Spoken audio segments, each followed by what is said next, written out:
Okay, all right, good morning, ladies and gentlemen. Have attention, please, all quiet, please, thank you.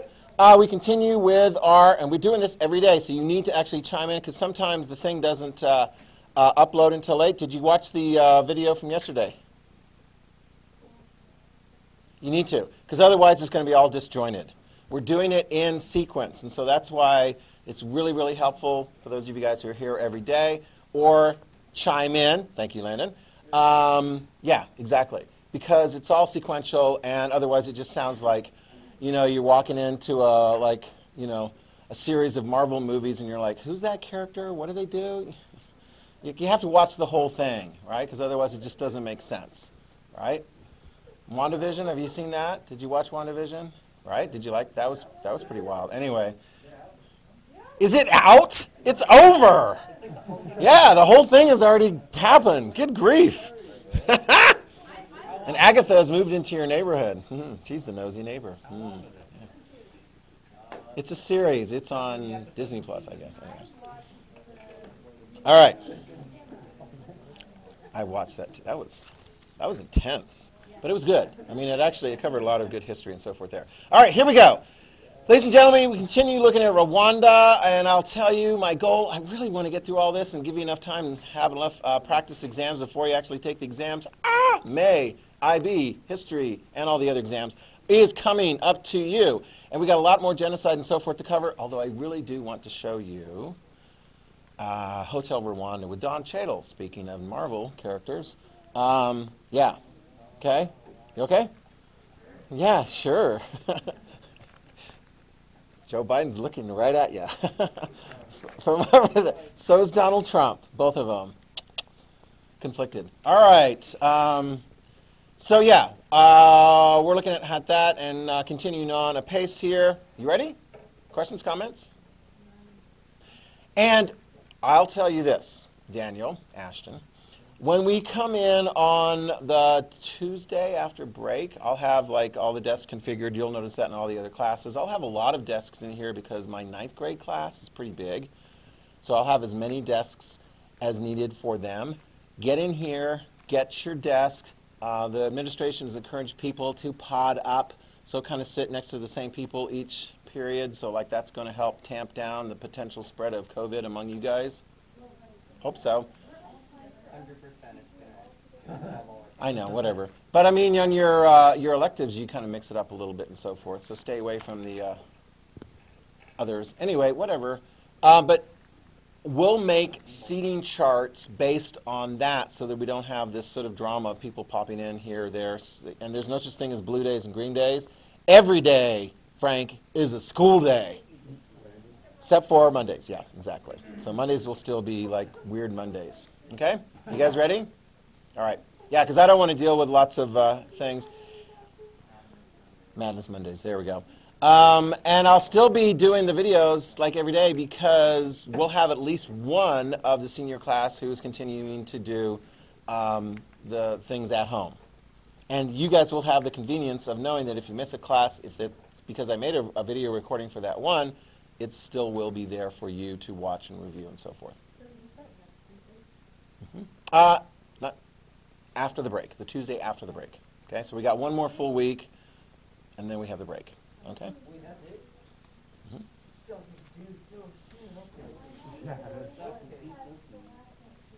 Okay. Oh my gosh. Stuff happens. Here we go. Write this down. I want to be very clear on this. As far as transitioning into the independence of Rwanda, which will occur July 1st, 1962, I want you to know this. Big changes are happening in Rwanda. The Belgians are leaving. And we have this already. The Belgians are starting to prepare, not very well, prepare for a new government coming in. And since Belgium is a democracy, it will allow for and help, at least initially, establish a democracy in Rwanda. And when Rwanda has a democracy, Livy, which of the two ethnic groups, major ethnic groups, and actually one of them is not that big, but the third one is so small we don't even hardly mention the Twa anymore. But between the Tutsi and the Hutu, Livy, which of the ethnic groups is going to clearly dominate elections in Rwanda into its future? Which is the biggest ethnic group in Rwanda with 90%? Who would know that that fact had not settled strongly in your mind? You need to know. Who would know that the biggest ethnic group in Rwanda is, you got two choices, Libby, Hutu or Tutsi? Who would know? It's a Hutu. Yes, it's a Hutu. So, and the Tutsi, make sure you had this, the Tutsi had been in a predominant position before. The Belgians used them to help kind of administer the country and so forth. They were seen as being superior. It showed up on their documentation that they were Tutsi. It was cool to be Tutsi in Rwanda. It wasn't cool if you were Hutu. The kind of sort of weak puppet monarchy and so forth that had been there was a Tutsi monarchy. And although, I don't know where I got this slide from, it's 1959 to the present. When did they actually put that slide together? I mean, hello, I think the monarchy is over in 1962 when the country becomes independent. So there's no fake little monarchy that's, that the Belgians are using to pretend that the Rwandans actually are in charge of their own situation. But here's what you need to know. We covered this last time. 1959, this monarch, without real power, Mutara III, had died.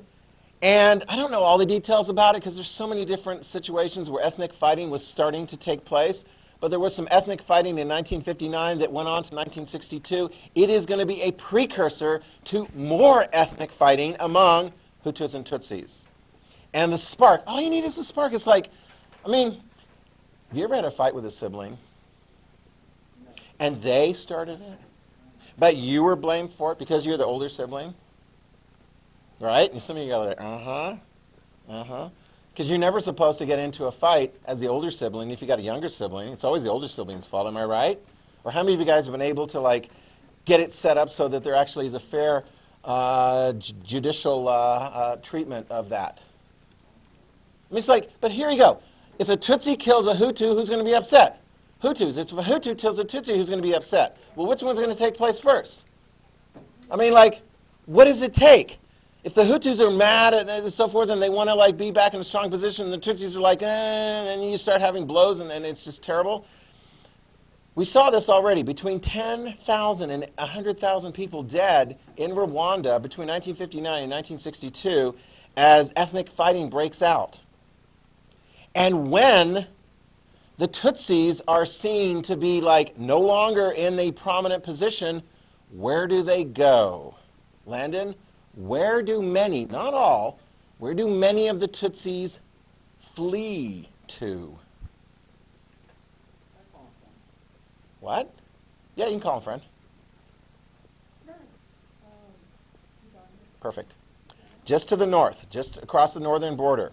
Make sure you have this down. It's very interesting because Uganda will, I don't know if they want to allow for it, but it happens anyway. Uganda will have, just inside their border, just north across the border from Rwanda, they will have camps. Now, here's what you need to know about camps. Sometimes you get a refugee camp and it's just a refugee camp. Who's in the refugee camp? A bunch of refugees. Feed them, train them. Give them an opportunity to maybe come to another country like the United States of America where they have an opportunity to do something special. Or sometimes, write this down, sometimes the refugee camps are also a base of operation for attacks to go back into Rwanda.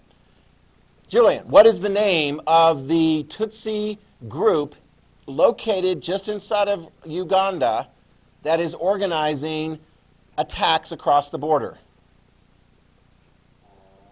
I'll give you a clue. We covered it last time. He's headed up, ultimately will be headed up by Paul Kagame.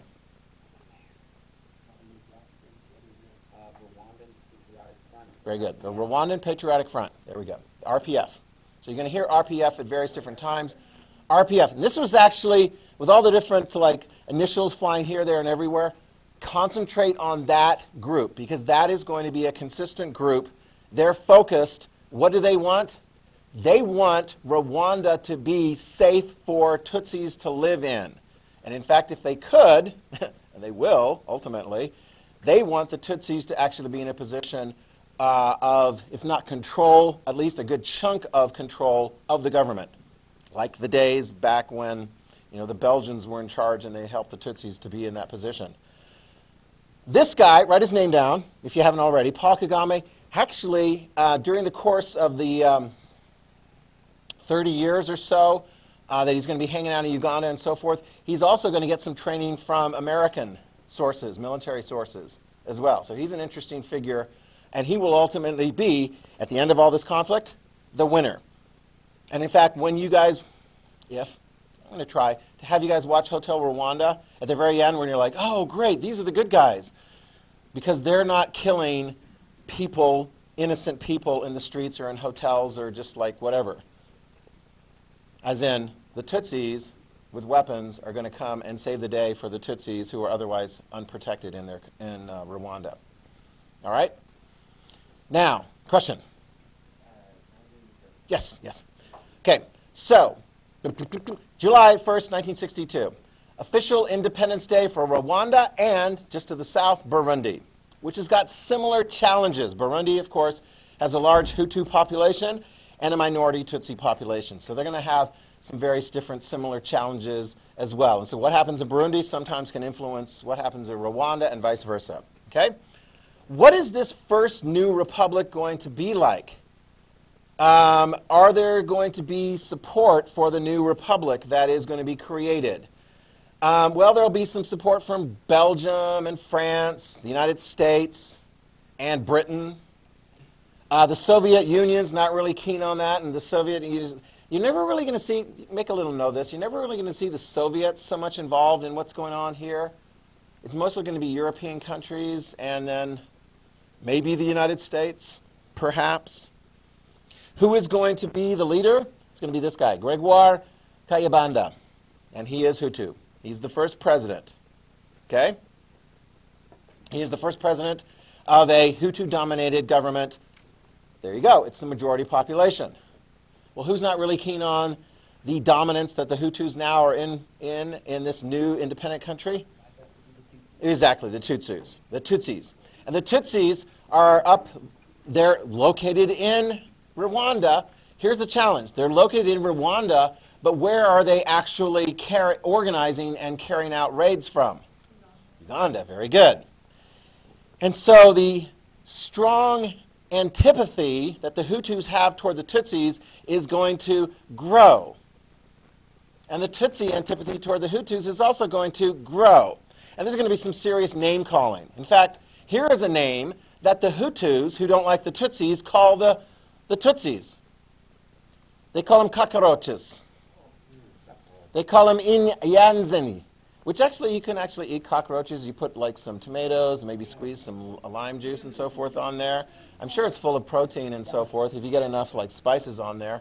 Whatever. How many of you guys have ever eaten insects? How many of you guys deny that you've ever eaten insects because you just didn't know that it was actually in the food that was being prepared for you? Ooh, there's a nightmare. Anyway, cockroaches, okay?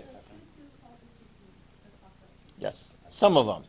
I mean, we're going to look at enough. The hero of Hotel Rwanda, the character that is going to save a lot of Tutsis, he's Hutu. Okay, but there's going to be some Hutus who are going to really, really hate Tutsis. It's kind of like, are you cool with Germans? Are you cool with Nazi Germans? Oh, okay, there we go. All right. Okay. So, you have to kind of like distinguish. All right?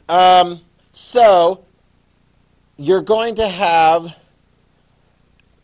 attacks coming across the border, and of course the government then, therefore, is going to crack down on, write this down, they're going to crack down on the Tutsis within Rwanda. And sometimes it's not going to be the government cracking down so much as just you have a whole bunch of massacres of Tutsis by people, Hutus, within the country going, oh, shame on them. So here we go. Here's one. It's like, oh, wow. How many times do they just have like You know, four dead in Ohio, you know, the Kent State shooting.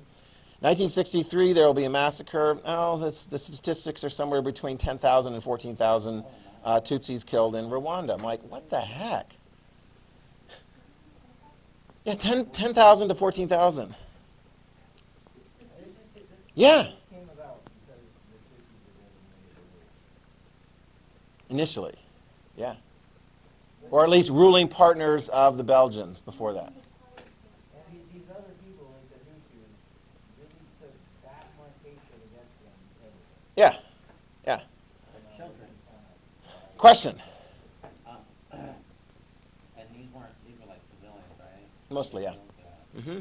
So it's kind of tough. If you're a Tutsi living in Rwanda, you're like, I didn't just get along with my neighbors. You might have an attitude of the Tutsi located in Uganda and go like, just chill out. Although the Tutsi in Uganda are ultimately like, well, we need to actually like, you know, change the situation. Otherwise, you're always going to be under threat. And he's like, okay, I feel like I'm under threat. So here we go. The government of Kayibanda is corrupt. I mean, hello. One-party elite. And they also promote the idea of Hutu superiority. Okay? So this is going to be a theme as we go into the 60s and into the 70s and into the 80s. Hutu superiority. Oh my gosh, what happens when you have one group of people saying that they're superior to other groups of people? It's like, look at Nazi Germany. Yes? Yeah. He's going to rule up until 1973. Okay? So Kayibanda is going to be in there from 1962 until 1973. Okay? All right? 73. From the beginning of the Republic in 1962 to 1973. Okay? All right. In 1973, we're going to see some craziness going on in Rwanda. Wow. Before we get to the big crazy of 1994, we're going to see some... Yeah, this is 1994. 1973. Okay? There we go. In 1973, the government is going to conduct a purge of Tutsis in the universities. So let's clear out the Tutsis in the universities. It's kind of like, I mean, if you look at, as a comparison, what did Hitler do before he rounded up all the Jews to kill them? He kicked them out of like public life. I mean, they got kicked out of the schools, they got kicked out of like professions, they got kicked out of all kinds of things. He almost just sort of wanted them to sort of like not be in sight. So then eventually when they're dead, nobody notices that they're dead because they haven't been in sight for a long time. Does that make sense? Okay? So that leads to disturbances. And when you have disturbances on campus and so forth, and the government doesn't seem to be able to crack down on it well enough, the army steps in. Here we go. There will be a coup. This guy will be overthrown. And a second Rwandan republic will be set up. And guess who's going to be the leader of that new Rwandan republic? This guy right here, the Army Chief of Staff. The new republic will be in many respects like the old republic. He will eventually become the president, Juvenal Habyarimana. Habyarimana. I'm not even sure if I'm pronouncing that correctly. In my notes, I write it down as H-A-B-Y, Habi, President Habi, just so that I can kind of keep track of it a little bit better. You got that? He's Hutu. Yep. Yep. And then he ultimately will take on the role of president. When you see him in a tie, you're like, okay, so he's president. You know, sometimes they like to keep their military uniforms on. Castro was kind of like that. He's always seemed to want to have his military uniform on. Whatever. Saddam was, anyway, he was kind of a mix. Got that? So he's actually going to be the president all the way leading up to the massacre that occurs in 1994. Okay? Yep, 1973. Okay? 94. Okay? All right. Meanwhile, in Burundi, just to the south, the minority Tutsi stay in power after a failed Hutu coup attempt, and 200,000 Hutus die in the fight that's going on in Burundi. Wait, so is Burundi a part of Rwanda? No. So it's not. It's a country just to the south, about the same size. There's a lot of similarities as far as like their ethnic makeup. And that's run by the Tutsi. That's the Tutsi government. Correct. Very good. Yep. A minority Tutsi government is able to be in control. Like 200,000. Yeah. Yeah. Yeah. Hello. Well, yeah, it's sort of like, you kind of, it's like if you're aware of what's going on in a neighboring country that has similar kind of challenges, it just sort of like doesn't make things so great where you're at. So Hutus in Rwanda are looking going, yeah, you can't trust those Tutsis. I mean, if they get power, they're going to kill you all off. So we need to make sure. 200,000, yeah. So what kind of government does Habyarimana establish? A single-party government. Okay?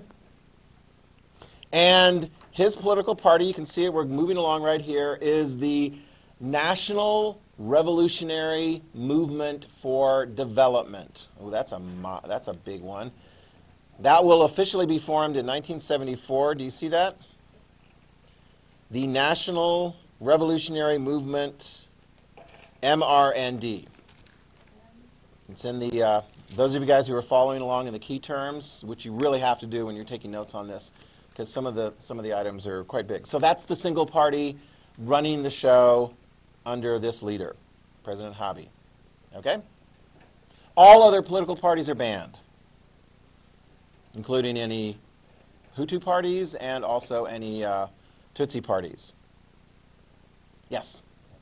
So, basically one of the two intentions that the other government is inadequate, or Yeah. Yeah, I mean, that happens. It's kind of like, wow, you're not really, like, purging the Tutsi very effectively in the university. You seem to be not doing a very good job. So, you know, who can do a very good job? Military, yeah. So they come in and take charge. Yeah? so wasn't the PG that had the coup against the Yeah, so it's a coup. Good question. In 1973, it's a coup by the military led by this Hutu leader against a Hutu president. So it's a Hutu on Hutu, you know, military overthrow. Does that make sense? Yeah. Okay. No, it's a good clarifying question because we're going to see actually when you got some. It's kind of like the Republican Party in Idaho. Do they all agree on every single issue? No, they can have some pretty furious fights, and you're going to have the same thing going on in Rwanda among Hutus, like who's going to be in charge, what should our policy be, and so forth. In fact, that's a very, very good point as we lead up to the massacres that take place in 1994. Meanwhile, his country, okay, in the 1970s, going through the 80s and all the way to 94, his country is going to grow. You ready? Here's population figures. The first number I'm going to give you is 1979. The second is 1994. The population is going to increase from 5 million to 8 million. 1994, right before the massacres. 5 million increased to 8 million, and that's a fairly small area. It's going to put a lot of pressure on the people. I'm just like, oh my gosh. In Rwanda. Yeah, it's kind of like Idaho's population. We've kind of experienced a thing like that. You know, we got higher, you know, traffic issues and so forth. No, really? Are we going to just have a massacre? Anyway, just kidding. No, we're not. No! Trenton! Nativist. Yes. Wait, so what was the population in 1994 then? It was 8 million. Yep. In 78, it was 5 million. Yeah, 78 or 79. I said 1978, it was 5 million. Yeah. Okay? It went to 8 million, right? Correct. And as we pointed out, the economy is still heavily dependent on coffee sales. 75% of exports from Rwanda are coffee. That's a lot of coffee. 75% of all exports from Rwanda are coffee. And in 1989, I don't know why, there was a big coffee price drop. That's not a great thing to have in your economy. So there's all kinds of like in 1989. There was a big drop in the price of coffee. It hurt the Rwandan economy very, bit badly, and a lot of these people are, you know, like not living the greatest quality of life and so forth to begin with. Okay?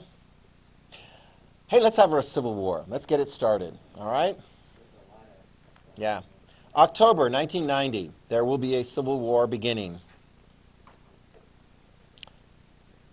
Yes? So, I don't know if I understood what you meant, but so the population in 1978 was 5 million, and then in 1994 it increased to 8 million? Mm-hmm. Oh, okay.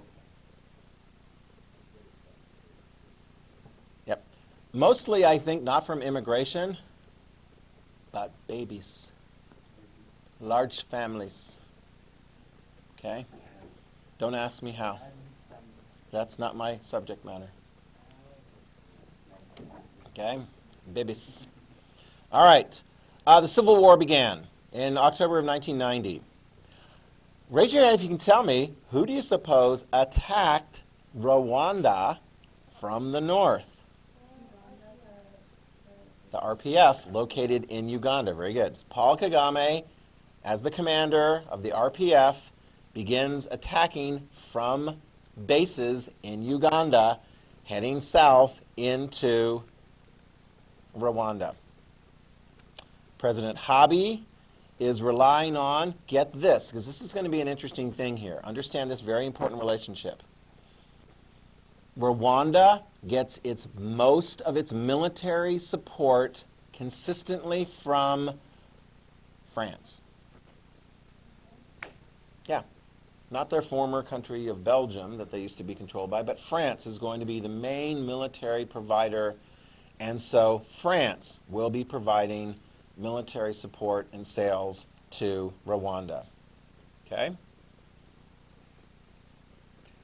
What does Habyarimana do in order to deal with the civil war taking place? He attempts to wipe out some of the Tutsi ranchers in the northern part of Rwanda to, I don't know, remove a Tutsi base of support in the northern part of Rwanda, just south of where the RPF is operating from. It's kind of like, you know, how did this work in the Vietnam War? Let me see. If we don't want to support the communists and so forth, go into a village. I don't know. If we kill everybody? No, that's actually not a good idea. Let's not do that. No, it doesn't ultimately work. About 2,000 killed. That's actually a small number of Tutsi killed by the Rwandan government. And of course, as this civil war begins, oh, and by the way, it's still going to be going on in a degree by the time that the massacres take place. So keep an eye on the civil war. Within President Habi's government, a movement for complete intolerance for Tutsis is going to build and build and build and grow. And it is going to be referred to as the Hutu Power movement.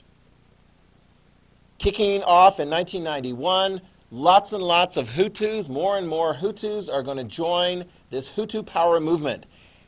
And this is not officially part of the government. It's not officially part of the military. It is going to be an effort that is organized by Hutus, and they are going to get very, very involved and very active. And one of the groups you need to keep an eye on is, and it's a group within the political party, the MRND, and it's called the Interahamwe. Interahamwe, all right?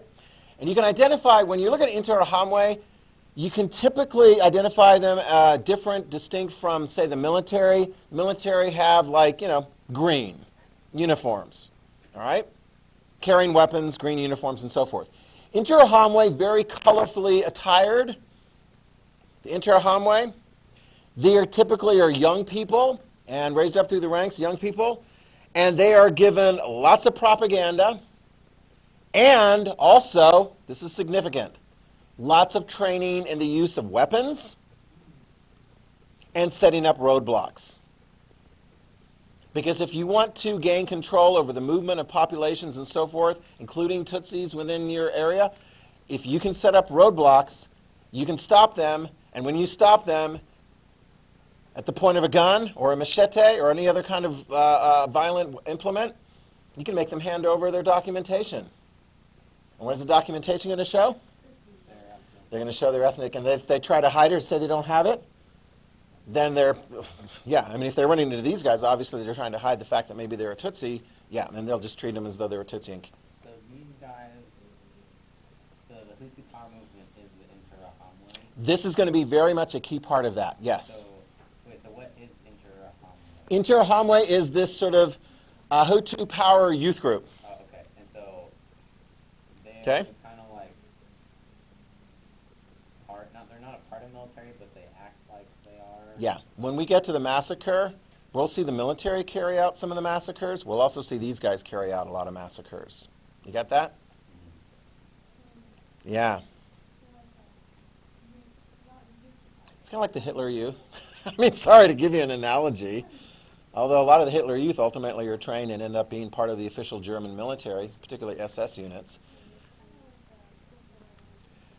Kind of, actually, that's not a bad analogy. Yeah, kind of like that, with weapons. Instead of just, struggle meetings, they're going to have, as many weapons as they can get their hands on, too. Okay? So they're all about Hutu, Hutu, Hutu. Okay? Let me see.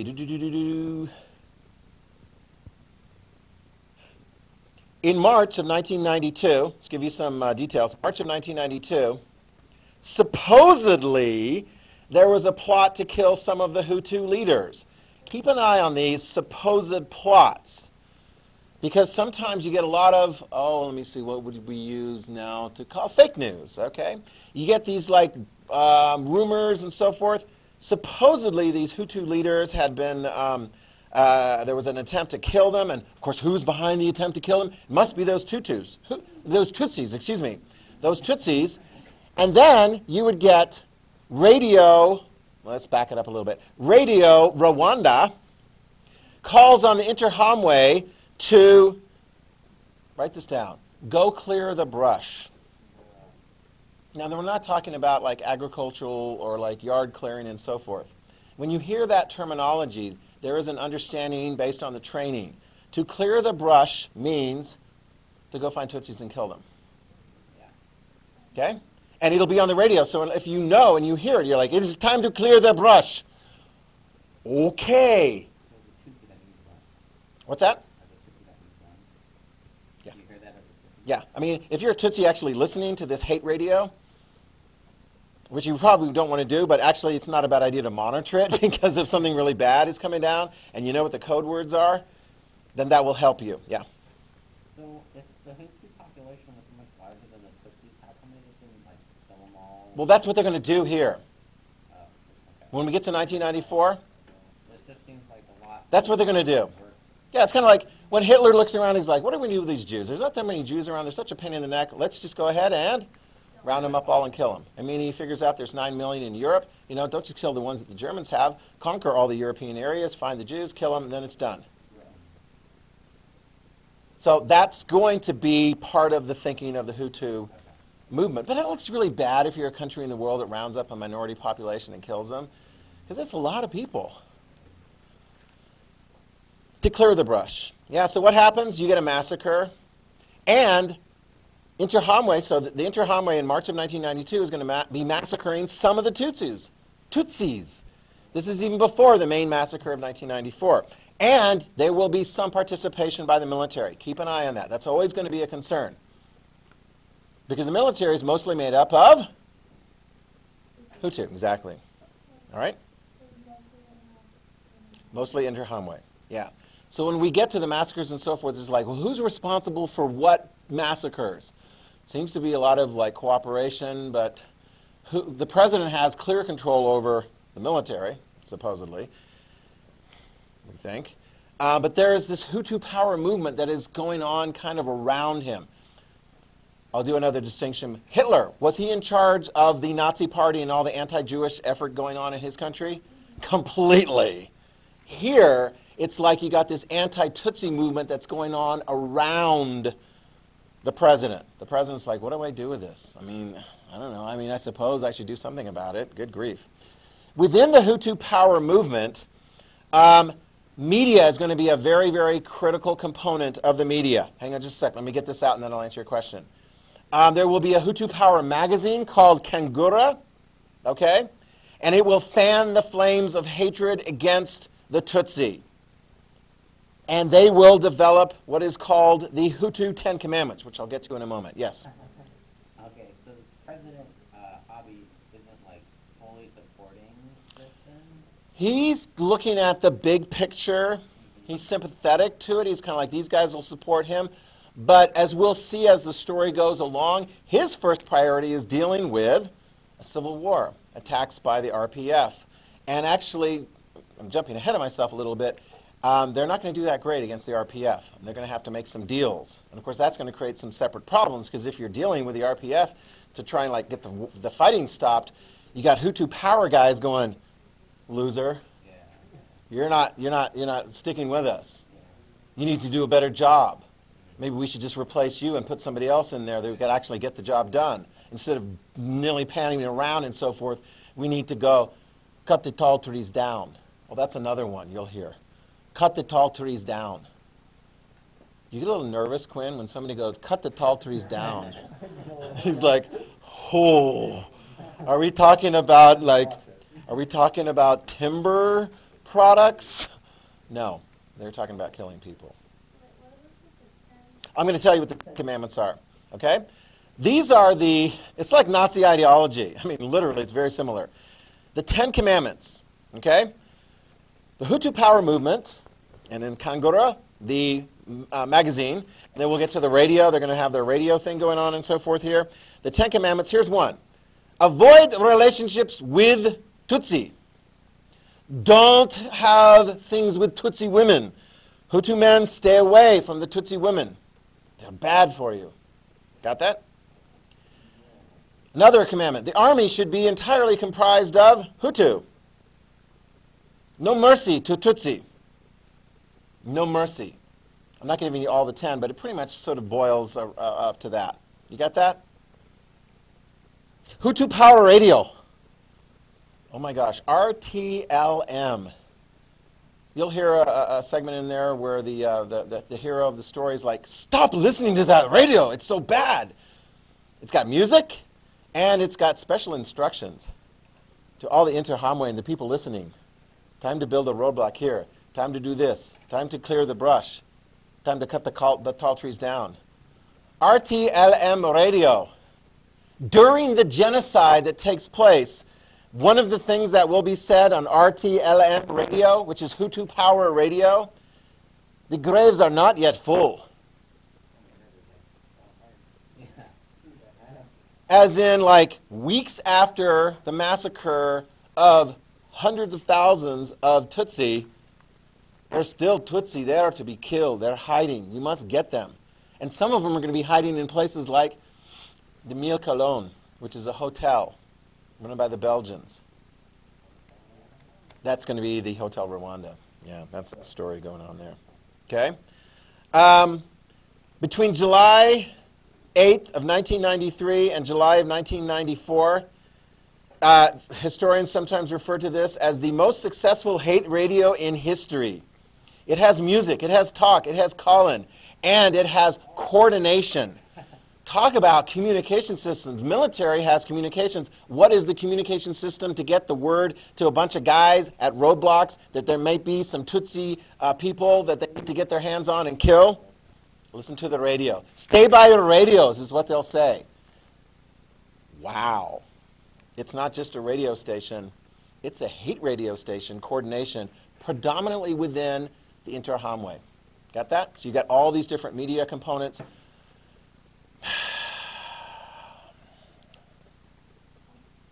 Yeah.